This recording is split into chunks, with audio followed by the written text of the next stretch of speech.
এনেকুৱা ভাগিনো আছে যে মোক অপেনলি কয় মামা গাৰ্লফ্ৰেণ্ড লাগে আৰে বাবা মামাক গাৰ্লফ্ৰেণ্ড বিচাৰিব পৰা হৈ গ'ল ভাই যিকেইটাৰ গাৰ্লফ্ৰেণ্ড চাৰ্লফ্ৰেণ্ড নাই তাতে এবাৰ বিহুত একদম ৰেডি থাক মই বুলেট চুলেট তহঁতক দুই এখন কৰাই দিম খালি ল'ৰাকেইটাই চিঞৰে ভাগিনকেইটাই যে মামা বুলেট কিন্তু মোক আকৌ দেউতাক মাকবিলাকে কয় যে মামা একদম বুলেট চুলেট নিদিব ইহঁতে চবৰে গাৰ্লফ্ৰেণ্ড আছে আজি আমাৰ মাজত এজন অতিথি আমি আমন্ত্ৰিত কৰি আনিছোঁ তেখেতক চিনাকি কৰি দিয়া কোনো প্ৰয়োজনেই নাই কাৰণ আপোনালোক সকলোৱে তেখেতক ভালকৈ চিনি পায় তেখেত হৈছে হিমাংশু বৰ্মন ডাঙৰীয়া দাদা আপোনাক স্বাগতম জনাইছোঁ কিন্তু আজি আমি হিমাংশু বৰ্মনৰ লগত কথা নাপাতোঁ আমি ডাইৰেক্টলি মামাৰ লগতে কথা পাতিব গৈছোঁ মামা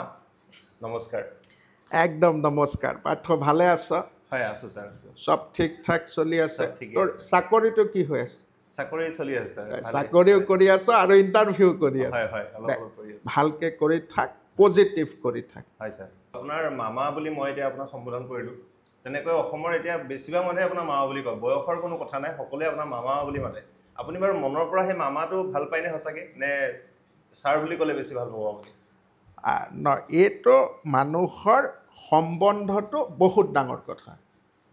তো আজি কোনোবাই মোক মামা বুলি কৈ মৰম দিছে তাতকৈ বেছি একো নালাগে আজি মই যেতিয়া মিটিং এখনত যাওঁ তো মিটিঙত 40ৰ ঊৰ্ধৰ মানুহে মোৰ বয়সৰ মানুহ এজনক মামা সম্বন্ধ কৰি মাতে তো কেতিয়াবা ভাবোঁ যে এইটো কেনেধৰণৰ সম্পৰ্ক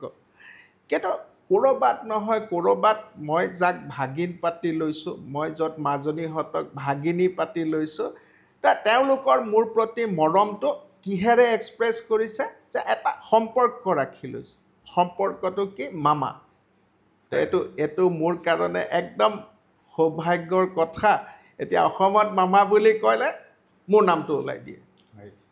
হয়নে নহয় তো এইটো মই বেয়া নাপাওঁ এইটো ভাল পাওঁ তো যিমানে মোৰ ভাগিন বাঢ়িব যিমানে মোৰ ভাগিনী বাঢ়িব মোৰ সিমানে মৰমটো বাঢ়িব আপোনাৰ ওপৰত এটা কমপ্লেইন আছে বিশেষকৈ ভাগিনসকলৰ ল'ৰাসকলে কমপ্লেইন কৰি আছে ছোৱালীবোৰক আপুনি আগৰ পৰা স্কুটি দি আছিল আৰু আপুনি মাজতে ঘোষণা কৰি দিলে যে আপুনি ল'ৰাসকলক বুলেট দিব কিন্তু বুলেট দিয়া দেখা পোৱা নগ'ল তাৰ কিবা ৰিজন আছে নেকি ঠিক আছে মই এতিয়া কোনোবা মিটিঙত গ'লে খালি ল'ৰাকেইটাই চিঞৰে ভাগিনকেইটাই যে মামা বুলেট কিন্তু মোক আকৌ কিছুমান তেওঁলোকৰ বৰদেউতাক বৰমাকবিলাকে আহি কয় দেউতাক মাকবিলাকে কয় যে মামা একদম বুলেট চুলেট নিদিব ইহঁতে চবৰে গাৰ্লফ্ৰেণ্ড আছে তো মই তেওঁলোকক কৈ আছোঁ যে গাৰ্লফ্ৰেণ্ডটো তহঁতে উঠাব নোৱাৰিবি কিন্তু এনেকুৱা ল'ৰাও আছে এনেকুৱা ভাগিনো আছে যে মোক অপেনলি কয় মামা গাৰ্লফ্ৰেণ্ড লাগে আৰে বাবা তো গাৰ্লফ্ৰেণ্ড মামাক গাৰ্লফ্ৰেণ্ড বিচাৰিব পৰা হৈ গ'ল ভাই তো মই অলপ ভাবি চিন্তি আছোঁ যে এওঁলোকক যদি মই বুলেটখন দি দিওঁ তেওঁলোকে যদি গাৰ্লফ্ৰেণ্ড এজনী উঠাই ঘূৰি থাকে দেন আমাৰ সমাজত অকণমান পৰিৱৰ্তন এটা হ'ব যে অকণমান বেয়াৰ ফালে গুচি যাব হয় নাই তো মই ভাবোঁ মই এইবাৰ বিহুত গ'লে অলপ ক'ৰবাত দুই এখন চেংচন কৰাই দিম ভাগিনকেইটাক যিকেইটাৰ গাৰ্লফ্ৰেণ্ড চাৰ্লফ্ৰেণ্ড নাই তহঁতি এটা কাম কৰিবি মই য'তে বিহুত যাওঁ তাতে মোক কণ্টেক্ট কৰিবি হোৱাটছআপ নম্বৰটো লৈ ল'বি মই তহঁতক কৰাই দিম হ'ব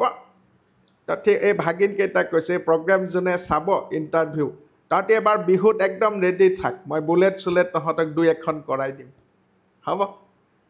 তই বিয়া চিয়া কৰিছনে নাই বিয়া কৰাইছ না তোৰ বুলেট চুলেট আছেনে নাই মোৰ বুলেট নাই বাৰু বেলেগ বাইক এখন আছে বেলেগ বুলেট লাগে